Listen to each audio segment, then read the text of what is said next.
Good morning. Welcome to the Radical Geek YouTube. The food police have arrived and the holidays are coming. So let's have a quick little vent and talk about some coping strategies. See you in a moment.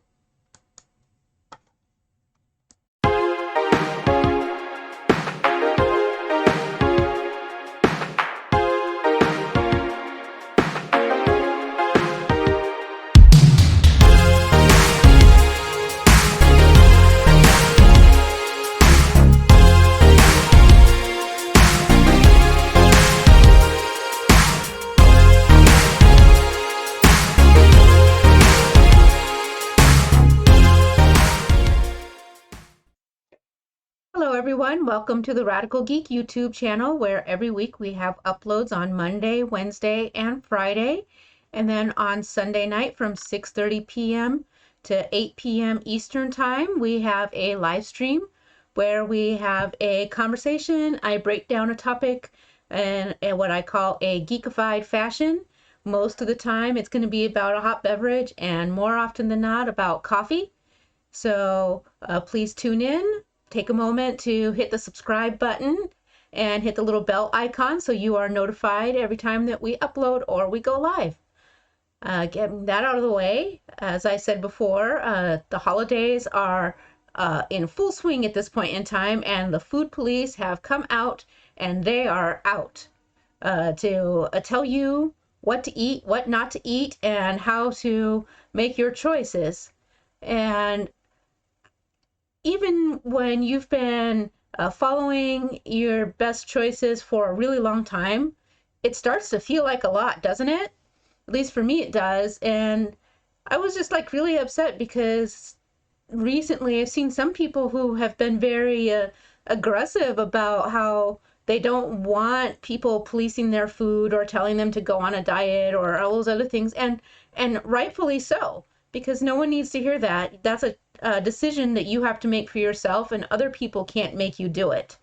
But then the next thing that happens is they're like, so anyways, it hurts my feelings that you're following a diet and you should just eat whatever because otherwise you are hurting my feelings, or eat the donut, just eat it because we're all gonna die anyways. And to me, that's actually just as hurtful as the other way around. I don't go around telling people keto's the only way to eat. It might be my opinion, it might not be my opinion. Some people have some very strong opinions, but guess what? They're yours. And even when they bear out by medical science, it's not your job to force other people to eat and follow a particular regime. That's a choice that they're going to have to make for themselves because it's such a sensitive subject. Certainly, the minute you open the door and ask me a question, I am going to leap out and tell you everything I can until you're like, okay, back off, woman. But, and I do, feel strongly about certain topics, and I feel very passionate about it, but I'm not going to hurt your feelings and make you feel bad about what you're doing now. So I don't really get why it would happen the other direction. The other thing that is a big deal is family. Family don't always get your choices. And your choices, whether it's a diet or not a diet, or just a simple preference, or maybe you don't like X and they want you to have it anyways, it gets really hard, especially, I think a great story about this is my biological father. We had a conversation, and for decades upon decades, his mother, who I adore, she was probably one of my favorite grandparents, made carrot raisin salad, and he detested it, but he ate it all the freaking time because he didn't want to hurt his mother's feelings. And so she would always make this carrot raisin salad that basically everybody ate and nobody liked. And she never had any idea. I'm pretty sure if it had just been one person who was willing to speak up and say, hey, Grandma, we really love that you care about us enough to make this special dish, but honestly, nobody wants to eat it anymore. Can we maybe try this other thing that you make all the time?" Because she was a very talented individual.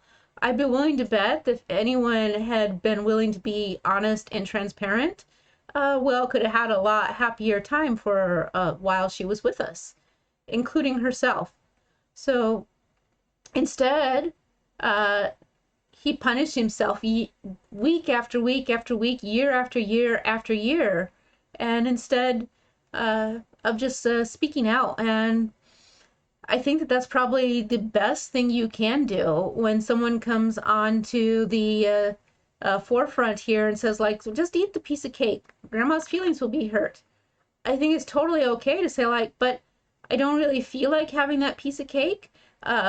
If I have that piece of cake, then I don't have room for the rib roast, which is my very favorite, and I'd like to have more of that, especially the way Grandma makes it, because it's so delicious, and I don't want to miss out on that. Or, or maybe this is the one time of year that that special cucumber salad comes out.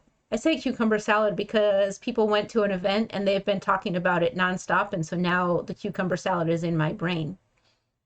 I'm just going to stray for a minute. I had a very good friend who passed away a few years ago, and every year at the 4th of July picnic that we have, he used to make cucumber salad, and it was absolutely delicious. But now that is in my memory bank, and it's a special thing because it connects me to him. And so maybe you have those kind of associations with it too. So don't feel bad for speaking up and saying, I actually, as much as that is nice, this is a personal favorite of mine, and I'd actually like to enjoy this more. So that's not a hurtful thing. They both are complementary. You don't have to be like, no, I don't eat that because my diet. I mean, that might be true, but you don't have to say it that way. You can say everything with kindness. That's not my preference today. Actually, I'd like to have this, or I really enjoy this over here. Is still kindness, and it's a perfectly acceptable answer. So, do I have good coping for this? Not necessarily, but I reiterate what I said in the previous "The Holidays Are Coming" video. Prepare ahead.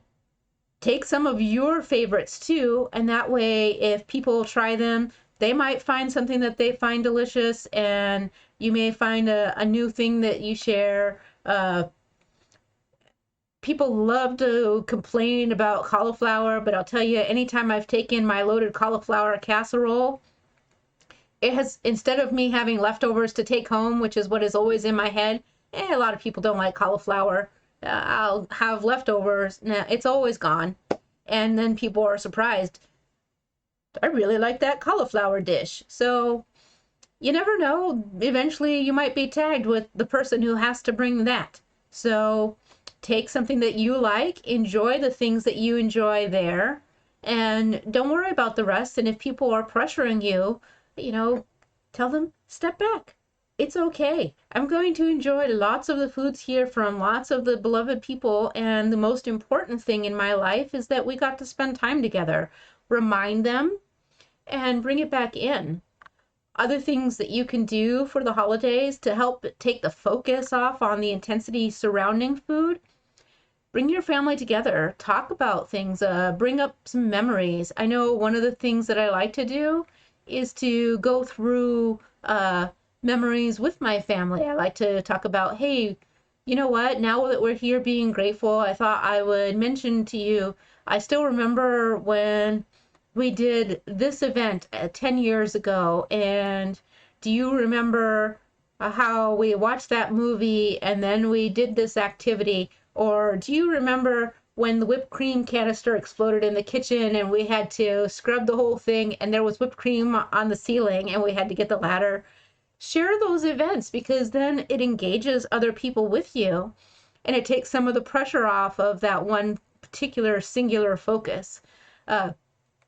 And it also brings you closer together because you're sharing memories. And don't be afraid to have conversation. If your family likes a sporting event, uh, why don't you guys talk about the particular surroundings on that event? If you guys are movie aficionados, do a rundown of the quick trailers that are coming out and enjoy. Everybody can get engaged and go through them and look for Easter eggs, all that kind of fun stuff. Do things that aren't just the focus around the food, so that the food police amongst yourselves, and I include myself in that, don't have that opportunity to aggressively make things uncomfortable for not only yourself but those around you.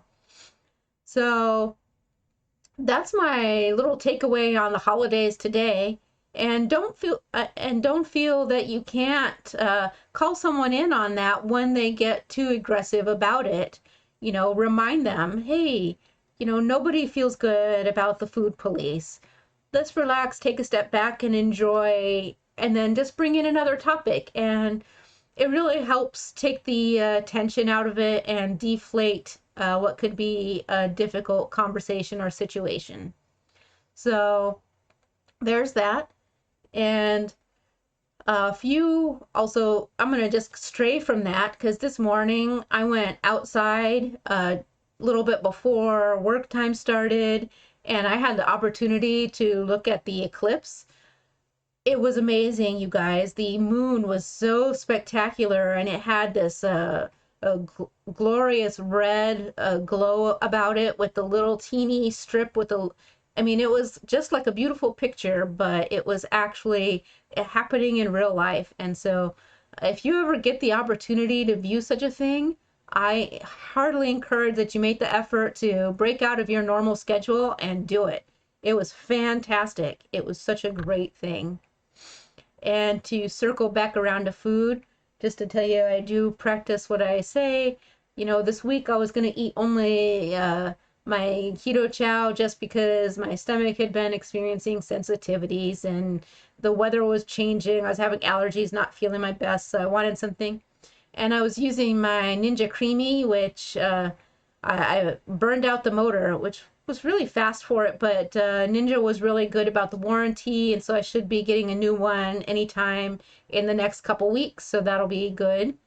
But so it's stupid cold here, and standing around outside in my little Minecraft onesie looking at the moon didn't help me stay warm and toasty.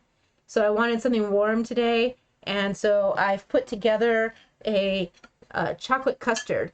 For those of you who have, and it is keto chow and eggs, and 1 cup of unsweetened almond milk and 1 cup of water. I put it in my double boiler steamer, and it is burning my hand while I'm touching it, so I'm going to put it back down. But it is so soothing and warm, and I know other people who have made the similar recipe. Originated from the Two Crazy Ketos while they were doing some recipe experimentation for different protocols, but I find it very comforting. And instead of making it in 6 ramekins in a water bath in the oven, I just put my whole giant recipe in one big bowl, and I eat the whole darn thing in one sitting. But instead of baking it in the oven, I use my steamer with the double boiler steamer, and so I mix it together and I just drop it right in and I steam it until it's the consistency that I like. And probably you can't see it on the camera, but it's a little jiggly, but not too jiggly. It's a pretty good firm texture. And this one is chocolate. And I just want to show you the inside so you can see the nice custardy texture. Let me see if I can get that on the spoon without dropping it. But it's a little weird lighting in here, so I don't know if you're getting the best color, but it is just perfect, and I am super looking forward to it. So there's my rant today. We'll have more exciting topics next week, I promise, and this Sunday at our live stream. I really look forward to connecting with you all. for those of you who are members of the Hungry Horde, I super look forward to talking with you guys tonight during their live. I don't know what their recipe is, but I always learn something from them, and I think that's fantastic, as well as just continuing our fellowship. So I'll talk to you all soon. Enjoy, and we'll get together. Actually, on Sunday, I'm going to do a recording because I'm going to smoke my turkey. And I know we've talked about having some more cooking videos. So see you soon. Bye-bye.